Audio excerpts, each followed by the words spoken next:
तो रिस्पेक्ट आप लोग के करने का छोटू भाई नहीं। मैं शंकर लाल हम बिहारी। तो पहले देख आप सकते हम हैं पे कि मरते हैं, फिर भोजपुरी हम में आप पे मरते हैं। जब विवादित हम होता आप था, पे मरते मैथिली हैं तब में भी आप होने कहीं और लगा है। मरते तो हैं। इस कहते वीडियो हो पे आप लोग बुलाती देख है सकते हैं जाने कि का मौगी में नहीं, हाँ विवादित हाँ होने जाने लगा है का रोशन नहीं। रोही तो बेटा और सुनो, दीपक लाल डिसरिस्पेक्ट यादव के करने का नहीं। साथ में। तो हम आप लोग देश देख सकते वाले हैं कि टापू पर ही दीपक जाएंगे। जी लाइव हम इंडियंस एक तो अपने सॉन्ग गाए देश हैं, तो वाले टापू पर ही देखिए और ये जाएंगे। सॉन्ग। जी नमस्कार दोस्तों, आप लोग के छोटू भाई मैं शंकर लाल बिहारी। तो बहुत खुशी की बात है कि आज अक्षरा सिंह लाइव आए हुए हैं और लाइव आकर क्या बोल रहे हैं बकर बकर। तो आप लोग इस वीडियो में ज़रूर सुनिएगा।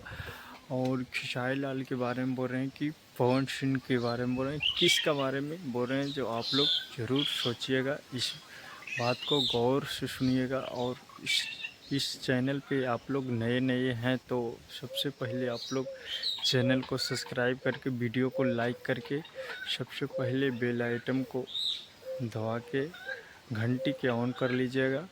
और सबसे पहले आप लोग जाइए और इस चैनल से जितना विवादित सॉन्ग है इस चैनल पे जो आप लोग देखिए और किसका किसका आना चाहिए। तो सबसे पहले आप लोग कमेंट कीजिए। जय हिंद, जय भारत।